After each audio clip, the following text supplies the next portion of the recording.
Olá, amigos da Bíblia, tudo bem com vocês? Hoje vamos dar início no vídeo 83, as diferenças entre mandamentos, estatutos, preceitos, juízos e testemunhos. Vamos lá. O principal objetivo do canal Amigos da Bíblia é ler as Sagradas Escrituras de uma forma diferente. Muitos leitores têm elogiado esse formato e acompanhado os vídeos postos até agora.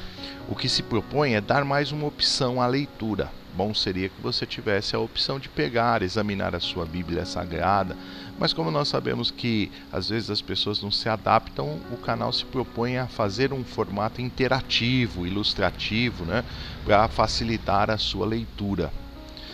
Os 82 vídeos que nós fizemos até o momento, cobrindo todo o livro do Gênesis e até o capítulo 20 do livro do Êxodo, mostraram histórias e relatos do início do relacionamento de Deus e os homens. A partir do capítulo 20 do Êxodo, inicia-se a implementação das leis de Deus para que o povo viva de uma forma organizada. E nos pareceu importante aqui explicar algumas diferenças que vamos perceber nos próximos livros, capítulos, para que exista uma melhora no nosso conhecimento. Observe o que diz a Bíblia. Moisés propôs aos filhos de Israel. Estes são os testemunhos, os estatutos e os juízos que Moisés falou aos filhos de Israel, havendo saído do Egito. Está escrito em Deuteronômio 4, 44 e 45. Então ele fala de leis, estatutos, testemunhos, juízos. Qual é a diferença? Olha outros versículos que falam sobre isso. E guarda a ordenança do Senhor teu Deus, para andares nos seus caminhos e para guardares os seus estatutos, os seus mandamentos e os seus juízos e os seus testemunhos, como está escrito na lei de Moisés, quanto fizeres e para onde quer que fores. Está escrito em 1 Reis, capítulo 2, verso 3. Então, nós estamos falando de ordenança, de estatutos, de mandamentos, de juízos, de testemunhos, né? Olha um outro versículo. Amará, pois, o Senhor teu Deus e guardarás as suas ordenanças, os seus estatutos e os seus juízos e os seus mandamentos todos os dias. Deuteronômio 11, 1. A lei de Deus era composta pelo menos por 5 grupos. Então a lei era composta de um grupo, que nós chamamos. Então a lei, o todo da lei, era composto de mandamentos, estatutos e ordenanças, preceitos, juízos e testemunhos. Mas afinal, o que significa isso? Que é onde às vezes a gente tem um pouco de dificuldade de entender, Então olha só a lei de Deus. Tem as categorias da lei. Então tem mandamentos, estatutos e ordenanças, preceitos, juízos, testemunhos. No hebraico, a expressão original, mitzvah, shuka, mismeret. É difícil até de falar, Está escrito na Torá. E depois, quando foi traduzido para o grego, percebe? Não era uma palavra só. Entole, dogma, enfim. Esses tipos. Então, mandamentos, mitzvah na Torá, no hebraico, entole no grego, e assim sucessivamente. Então eram categorias da lei de Deus. Mas afinal, percebemos que existem diferenças entre as nomenclaturas, tanto no português como no hebraico, no grego. Esses nomes mostram o grau de importância da lei. Então vamos entender um pouquinho. Mandamentos. O mandamento é uma categoria de lei que pode causar a morte espiritual e são passivos de penas capitais, ou seja, pena de morte. São princípios éticos e morais que apontam fundamentalmente para o que está certo e está errado. Isso é a definição de mandamento. Então, o mandamento pode causar uma morte espiritual e era passível na época de pena de morte. Exemplo: matar, adulterar, idolatrar. Então vocês vão perceber que mais para frente que o mandamento, quando era infligido, a pessoa não cumpria o mandamento e ele era pego em flagrante. Por exemplo, lembra daquela passagem de Jesus que pegaram a mulher no ato de adultério e qual era a pena? Era o apedrejamento, E até Jesus falou assim: quem não tiver pecado, atire a primeira pedra.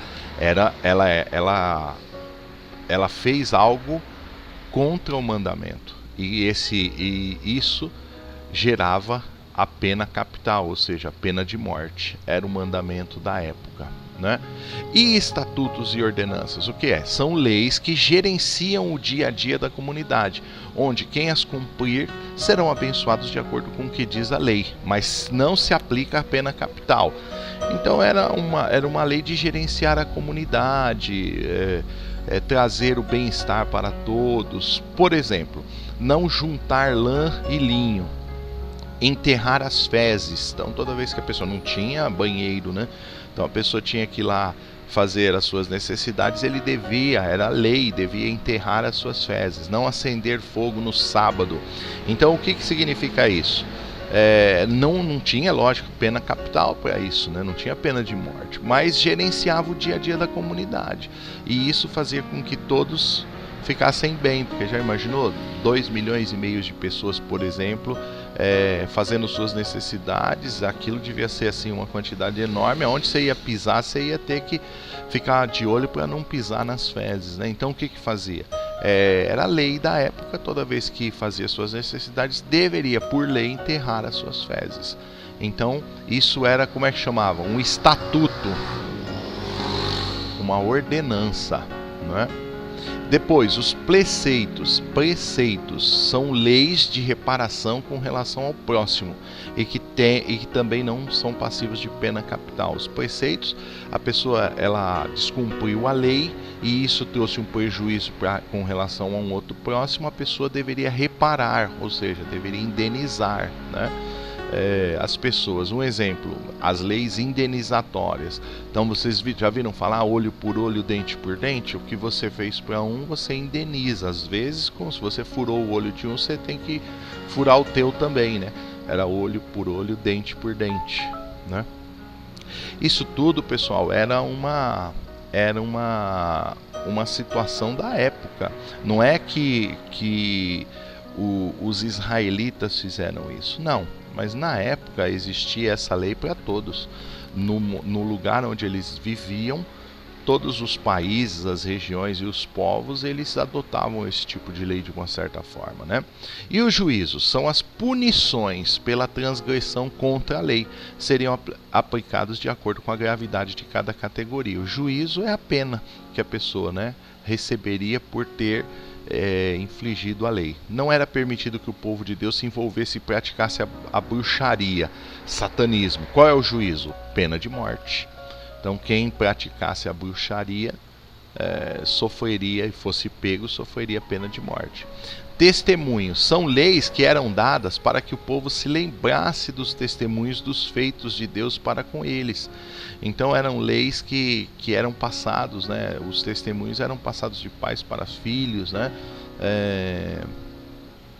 Para que eles se lembrassem, né, do que foi feito. Então, por exemplo, o sábado, a Páscoa, a Santa Ceia, qual era o motivo? Então seguia-se essa lei e se contava o porquê, não é? Poxa, mas por que a gente tem que no dia da Páscoa matar o cordeiro? Olha, porque era assim, aconteceu. Então contava aquela história, né?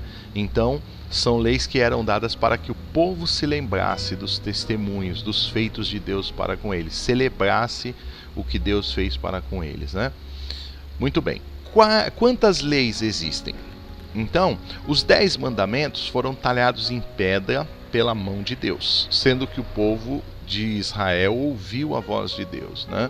Então, lembra naqueles vídeos passados que o povo ficou no pé do monte e Moisés subiu no monte, e ali eles viram, né, uma nuvem que cobriu o monte, raios desciam, eles ouviram a voz de Deus, e esses eram os mandamentos que foram talhados em pedras por Deus.